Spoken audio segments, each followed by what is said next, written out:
Waalaikumsalam. Silakan masuk, Mbak. Silakan, Mbak, duduk.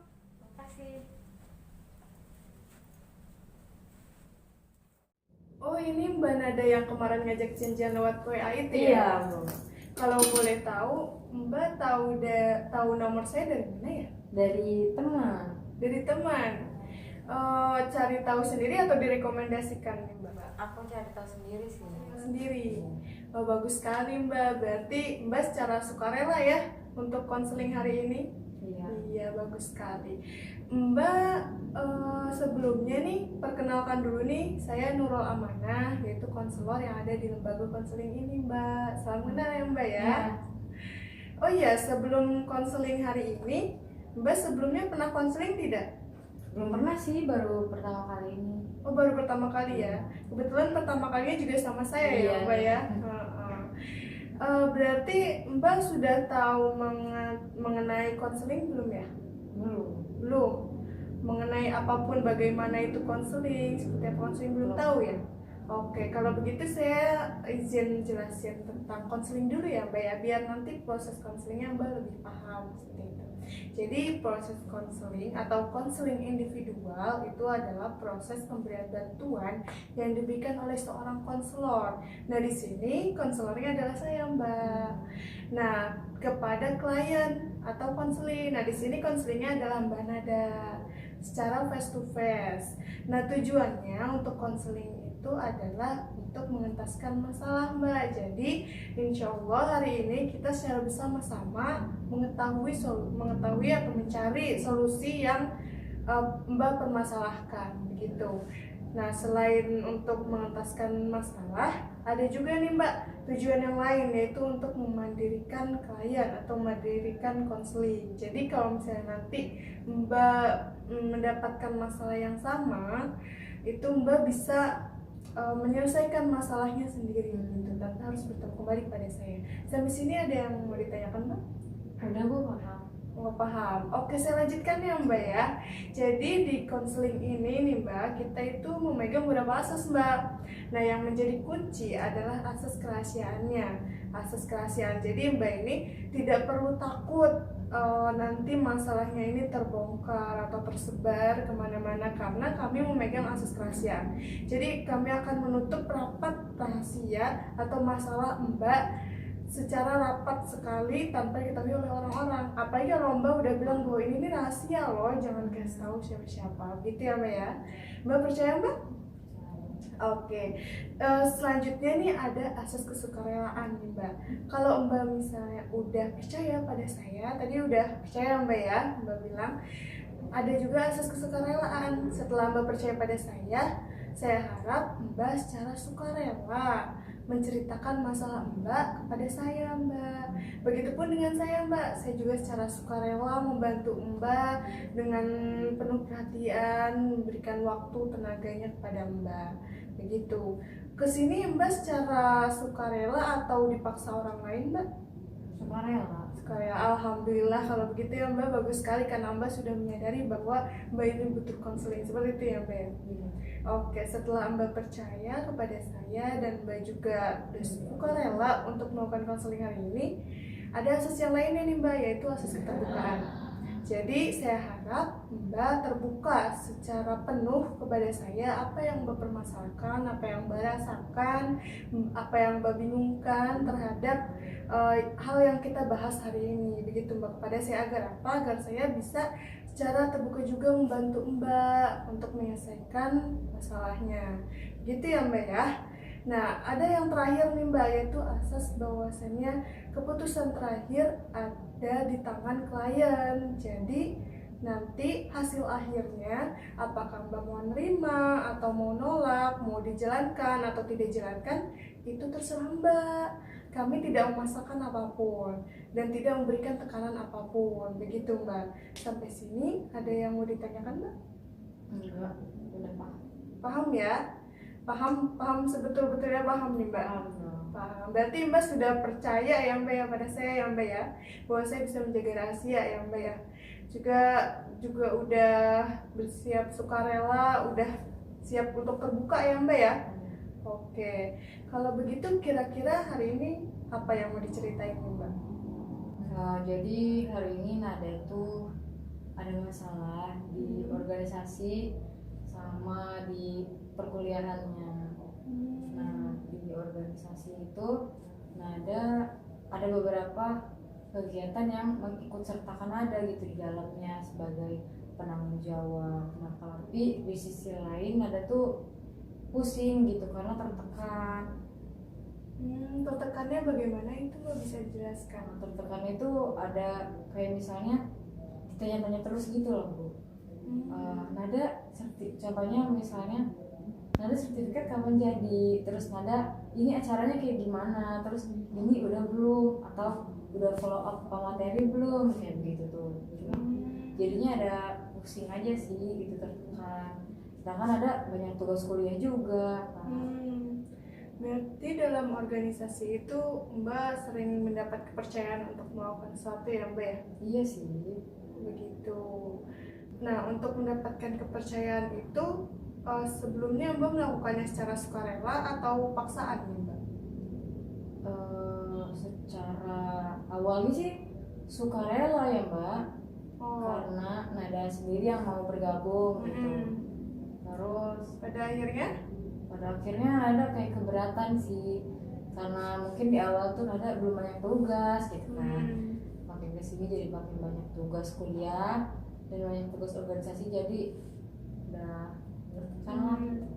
Sebenarnya kalau dilihat dari cerita Mbak Nada itu masuk ke hal positif ya Mbak ya sebenarnya ya, karena Mbak ini mendapatkan kepercayaan penuh dari teman-teman Mbak untuk melakukan suatu kegiatan gitu ya Mbak ya. Iya. Cuma memang sisi keterpurukannya atau sisi negatifnya itu adalah menjadi tekanan untuk Mbak ya, untuk mengerjakan tugas organisasi itu ya Mbak ya. Begitu ya Mbak ya. Oke, dari cerita itu berarti Mbak ini belum bisa memanage ya Mbak ya? Iya. Memanagenya itu dalam artian dalam organisasi dengan perkuliahan begitu ya Mbak ya? Kalau boleh tahu nih Mbak, ada berapa organisasi yang memberatkan Mbak selama ini? Ada satu sih. Ada satu ya? Iya. Itu kenapa bisa memberatkan Mbak itu? Kenapa Mbak? Jadi di organisasi itu ada beberapa tugas yang mengikut sertakan saya sebagai penanggung jawabnya. Terus awalnya sih saya senang gitu karena dipilih gitu. Cuma mungkin di awal karena belum banyak tugas dan makin kesini kok kayaknya ngeribetin gitu ya. Sebenarnya nggak setiap waktu sih kegiatannya. Oh, nggak setiap waktu? Iya, cuma saya diikut sertakan terus gitu. Pernah waktu itu bilang gimana kalau misalnya kegiatannya jangan dipegang sama Nada gitu. Gimana kalau sama yang lain. Nah cuma teman itu nggak apa-apa lah, Nada aja soalnya nggak ada yang lain, jadi ya mau nggak mau Nada harus nerima dong gitu kan. Gitu sih, jadi ada tertekan gitu karena Nadanya nggak dari hati gitu dari awalnya. Oke, Mbak ini merasa memberatkan karena diberikan penanggung jawab terus ya Mbak ya? Iya. Seperti itu ya Mbak. Kalau dalam perkuliahannya Mbak merasa beratnya ini kenapa nih? Di kuliah itu banyak tugas ya Bu, jadi hampir setiap MK tuh ada tugasnya gitu, jadi terus Nada juga banyak sering menunda-nunda tugas, ngerjain tugasnya. Kalau mau deadline, kayak misalnya deadline-nya itu besok, hari ini baru Nada kerjain, atau deadline-nya hari ini malam, paginya baru Nada kerjain gitu. Jadi Nada kebanyakan mikirin sih daripada ngerjainnya. Oke, berarti dalam perkuliahan itu yang memberatkannya adalah dalam pengerjaan tugasnya ya Mbak ya? Iya. Dalam sistem pengerjaan tugasnya, yaitu sering kejar-kejar deadline gitu. Kalau boleh tahu Mbak, Mbak ini sekarang udah semester berapa nih Mbak? Semester 5. Semester 5 ya? Iya. Oh, memang lagi padat-padatnya ya Mbak ya? Iya sih. Di semester 5 ini udah berapa MK nih Mbak? Ada berapa MK? Ada 10. Ada 10. Wah, hebat sekali ya Mbak ya. Mbak udah mengetahui bahwa Mbak ini banyak sekali mata kuliahnya tapi masih bisa mengikuti organisasi dengan segitu sibuknya begitu ya Mbak ya. Hebat sekali loh Mbak, luar biasa. Terima kasih. Oke, tadi kan Mbak cerita bahwa Mbak ini ada 10 MK yang banyak sekali tugasnya begitu ya Mbak ya. Dan ada satu organisasi yang sangat memberatkan Mbak. Nah, itu terjadi semenjak semester berapa Mbak? Semester 4. Semester 4, Kurang berarti lebih. udah kurang lebih hampir Hampir 1 setahun. tahun gitu ya Mbak ya. Karena semester 5 juga belum selesai ya Mbak Iya. ya. Nah, itu kalau boleh tahu manajemennya itu bagaimana itu? Membagi waktunya selama ini sebelum sesi konseling ini Mbak. Terus kenapa baru cerita sekarang nih Mbak? Karena kan udah lewat hampir 1 tahun nih. Kenapa baru cerita sekarang? Apa karena baru ketemu tempat ceritanya sekarang atau kenapa itu Mbak? Nah, sebelumnya sih aku karena itu ya, karena sekarang tuh udah ngerasa kok kayaknya ini bebannya berat banget, udah tertekan banget. Udah ditambah semester 5 ini tugasnya kan lumayan ya, Bu. Udah lumayan berat juga, terus organisasi aku diikut ceritakan terus gitu. Dulu sih sempat bilang yang tadi aku ceritain yang jangan aku gitu, gimana kalau yang lain, yang tadi ternyata nggak bisa, harus aku, dan itu bikin tambah kepikiran juga gitu. Oke, karena berarti Mbak ini baru merasakan bahwa Mbak ini merasa tertekan itu baru sekarang ini ya Mbak ya. Dengan banyaknya tugas perkuliahan, apalagi sekarang udah semester 5 ya Mbak, udah masa-masanya kritis banget nih, udah masa-masa puncaknya dimana harus aktif di organisasi, juga banyak tugas dari perkuliahan, begitu ya Mbak ya.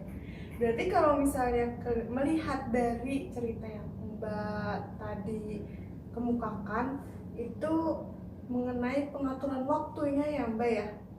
Oke, kalau gitu saya izin ngambil kertas sama pulpen dulu ya Mbak ya, untuk menulis apa yang menjadi kendala atau hambatan sama Mbak kuliah gitu ya Mbak. Sebentar ya Mbak ya.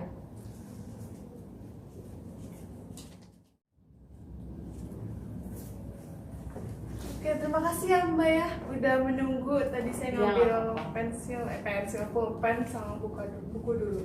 Nah, di sini Mbak bisa tuliskan apa yang menjadi kendala Mbak selama perkuliahan. Begitu ya Mbak ya. Silahkan Mbak tulis dulu di sini.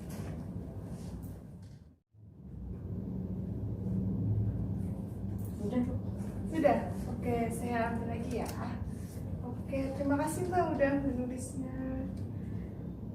Dari yang Mbak tuliskan tadi ada 3 hal ya Mbak ya, yang membuat Mbak tertekan selama perkuliahan ini. Yang pertama yaitu mengerjakan tugas mendekati deadline gitu. Nah, yang kedua tugasnya berat dan suka menumpuk begitu. Nah, yang ketiga adalah rasa malas begitu ya Mbak. Nah, sebelum lebih lanjut nih saya mau berikan selamat dulu nih kepada Mbak, karena Mbak ini sudah menyadari apa yang belum beres pada Mbak, apa yang salah pada diri Mbak. Selamat ya Mbak ya, karena tidak semua orang bisa seperti itu loh Mbak. Saya salut banget sama Mbak karena sudah menyadari apa yang tidak beres pada diri Mbak. Nah, dari 3 hal ini kalau kita urutkan nih Mbak ya, sepertinya yang paling utama di sini adalah rasa malas Mbak ya dalam mengerjakan tugas, begitu ya Mbak ya. Nah, barulah disusul alasannya adalah mengerjakan tugas mendekati deadline dengan tugas yang berat. Oke, malas yang dimaksud di sini nih Mbak, malasnya ini apakah malas yang membuat Mbak tertekan atau karena tertekan itu yang membuat Mbak malas? Bagaimana itu Mbak? Bisa dijelasin? Karena tertekan, Oke. jadi bikin malas. Karena tertekan, jadi bikin Mbak malas mengerjakan tugas, begitu ya? Oke, nah dari 3 yang Mbak tuliskan tadi, nah bisa Mbak tuliskan lagi nih apa yang bisa membangkitkan semangat Mbak dalam mengerjakan tugas. Jadi kayak kebalikannya yang tadi tuh. Tadi kan apa yang menjadi kendalanya. Nah, sekarang apa yang bisa membuat Mbak semangat dalam mengerjakan tugas? Bisa tolong tuliskan lagi Mbak? Boleh. Oke, silakan. Oke, sudah ya Mbak ya? Oke, terima kasih. Nah, di sini Mbak menulis ada 3 hal ya Mbak ya yang bisa membangkitkan semangat Mbak dalam mengerjakan tugas, gitu ya. Di sini yang pertama adalah fokus. Nah, yang kedua adalah teman yang mengingatkan, dan 3 termotivasi dengan teman yang sudah mengerjakan tugas. tampaknya pernyataan yang nomor 2 dan nomor 3 ini berkaitan ya Mbak ya? Iya sih. Kalau melihat dari pernyataan yang nomor 1 nih Mbak, yaitu fokus. Fokus ini bisa nggak sih Mbak dilakukan melihat Mbak ini banyak sekali tugas di mata kuliah, lalu juga Mbak sibuk juga di organisasi.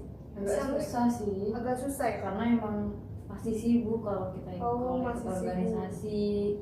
Pasti sibuk. Berarti kalau begitu yang pernyataan fokus ini kita sampingkan dulu ya Mbak ya.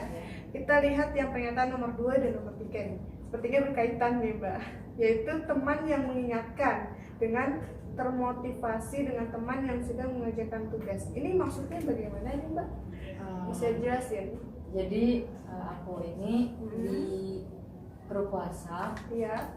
Jadi ada isinya itu teman kelas, ada beberapa orang. Nah, di grup itu mereka tuh kadang kalau misalnya ada tugas suka nanya gitu, kalian udah ngerjain tugas ini belum gitu.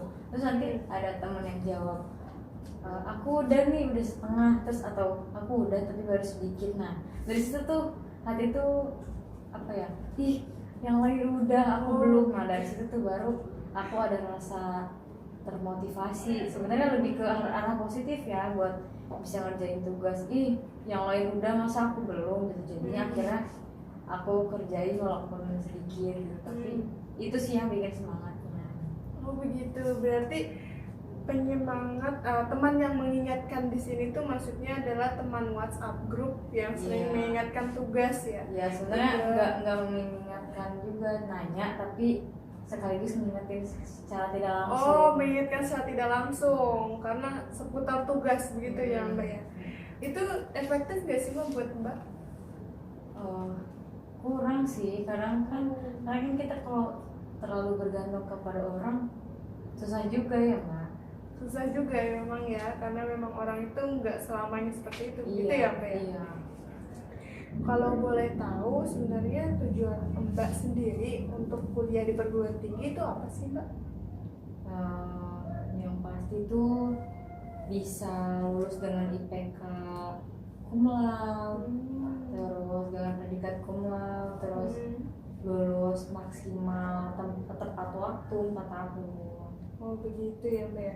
Jadi Mbak ini tujuan utamanya untuk kuliah itu adalah mendapatkan IPK predikat cum laude saat lulus nanti dan lulusnya tepat waktu, yaitu 4 tahun ya Mbak ya. Jadi tujuan Mbak untuk kuliah itu yang pertama adalah mendapatkan IPK dengan predikat cum laude, betul? Nah yang kedua lulus tepat waktu, yaitu 4 tahun ya Mbak ya. Nah jadi Mbak ini harus sebenarnya ya untuk mendapatkan yang Mbak tuju tadi dalam kuliah, Mbak ini harus fokus nih kepada tujuan Mbak, yaitu kayak bagaimana caranya mendapatkan IPK dengan predikat cum laude sama agar lulus tepat waktu. Nah mungkin salah satu cara yang Mbak bilang tadi yang di awal tadi untuk membangkitkan semangat Mbak itu salah satunya di lingkungan WA grup ya, yang secara tidak langsung mengingatkan Mbak untuk mengerjakan tugas gitu ya Mbak ya. Tapi itu nggak bisa diandalkan ya Mbak ya. Nah kalau dari diri Mbak sendiri, ada nggak sih Mbak yang Mbak bisa lakukan? Apa ya? Pernah nggak Mbak membuat semacam jadwal gitu, tugas hari ini ditulis tanggal berapa, lalu tugas besok tanggal berapa kayak gitu? Pernah sih dulu. Aku tulisnya di buku, tapi waktu mau nyari lagi jadwalnya itu bingung, lupa itu waktu itu nulis di mana ya, di buku apa, jadi kurang efektif gitu. Oh begitu, berarti Mbak pernah melakukannya ya Mbak ya? Sih. Nah berarti udah kebayang ya bentuk jadwalnya itu seperti apa ya Mbak ya? Nah kalau yang Mbak ceritakan tadi itu kendalanya adalah Mbak menulisnya di buku, betul begitu ya? Lalu ketika Mbak mencarinya lupa begitu. Nah berarti kendalanya adalah menulisnya di buku. Nah menurut Mbak ada nggak sih tempat yang lebih efektif untuk menuliskan tugas itu? Karena aku sering ngabisin waktu di kamar, jadi kayaknya lebih efektif kalau jadwal itu tuh bisa dilihat setiap waktu gitu. Oh, Berarti tempel gimana tuh? kayaknya lebih bagus di kamar. Di kamar? Di dinding kamar atau di lemari. Di kamar itu berarti antara di dinding lemari sama di Kamar di dinding kamar. dinding kamar. Apakah Mbak mau mencobanya membuat lagi? Kayaknya iya. Itu efektif nggak untuk Mbak untuk sekarang ini? Sepertinya efektif sih. Oke, karena Mbak bilang bahwa itu bisa efektif untuk Mbak, kita bisa mencobanya lagi ya Mbak ya. Mbak bisa membuat jadwal mengenai tugas yang sudah diberikan dosen, yaitu tanggal berapa dikumpulinnya, tugasnya apa, lalu ditempel di dinding kamar atau eh, di lemari. Nah, kira-kira kapan nih Mbak mau membuatnya? Kayaknya karena libur hari Minggu ya. Kosong hari Minggu, sepertinya hari Minggu bakal aku buat. Oke, nanti setelah Mbak buat mungkin bisa Mbak foto hasil madingnya ya Mbak ya kepada saya ya lewat WA ya Mbak ya. Oh iya. Nanti setelah Mbak kirimkan hasil kreasi Mbak itu, hasil jadwal Mbak, kita bisa evaluasi bersama lagi nih apakah hal itu efektif atau tidak untuk Mbak. Jika efektif, alhamdulillah, maka mungkin bisa kita lanjutkan. Tapi kalau tidak efektif, nanti kita bisa coba cari cara lain. Begitu ya Mbak ya. Jadi Mbak Nada bisa membuat ini ya berupa jadwal mengenai tugas-tugas yang diberikan oleh dosen dan ditempel di dinding kamar. Begitu ya Mbak ya. Mengenai jadwal tadi Mbak bisa gunakan juga nih dalam organisasi. Jadi Mbak ini bisa buat sertifikatnya kapan, lalu bikin Google Form kapan, seperti jadwal-jadwalnya. Jadi nggak hanya tugas di kuliah, tapi tugas dalam organisasi juga. Mbak bersedia Mbak? Ya. Oke. Jadi hari ini apa nih yang Mbak dapatkan dari konseling hari ini? Yang pasti dapat solusi ya, karena sebelumnya aku tertekan gitu, jadi sekarang agak lebih lega, bisa nemuin solusinya nih nanti kayak gimana biar bisa ngerjain tugas nggak deadline lagi, terus nggak pusing lagi karena organisasi gitu.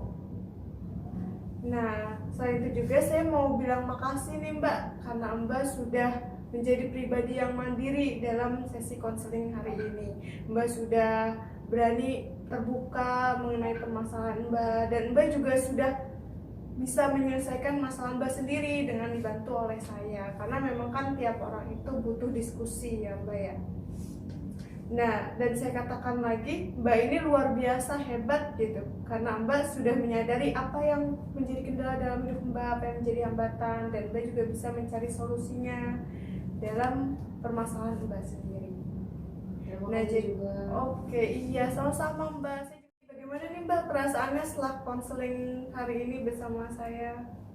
Agak lebih lega ya Mbak, karena udah nemuin nih solusinya, caranya gimana biar bisa nanti ngatur waktu kuliah, ngatur waktu organisasi gitu. Jadi alhamdulillah ya Mbak ya, setidaknya ada yang bisa berubah dalam diri Mbak, yaitu rasa lega, dan juga bisa dijalankan, yaitu yang solusi yang tadi ya. Mbak bersedia ya? Oke, terima kasih ya Mbak atas konseling hari ini. Alhamdulillah bisa berjalan lancar, dan semoga solusi tadi yang kita temukan bersama itu bisa efektif untuk permasalahan Mbak. Gitu ya Mbak ya. Mungkin sesi konseling hari ini kita tutup sampai sini ya Mbak ya. Saya terima kasih banget nih sama Mbak, karena Mbak sudah berani bercerita kepada saya dan terbuka kepada saya. Ya, makasih juga ya udah bantu. Iya Mbak, sama-sama. Oke, mari kita tutup ya Mbak hari ini dengan membaca hamdalah. Alhamdulillah ya alamin. Saya ucapkan minta maaf. Saya ucapkan minta maaf jika tadi saya ada salah kata, salah ucap atau salah perilaku ya Mbak ya. Iya, maaf juga Mbak. Ya udah, Nanda pamit dulu ya Mbak. Oh iya Mbak, hati-hati ya Mbak ya. Iya. Terima kasih ya Mbak udah bersedia konseling hari ini. Makasih juga udah bantu aku. Iya. Hati-hati di jalan ya Iya. Mbak ya. Assalamualaikum. Waalaikumsalam.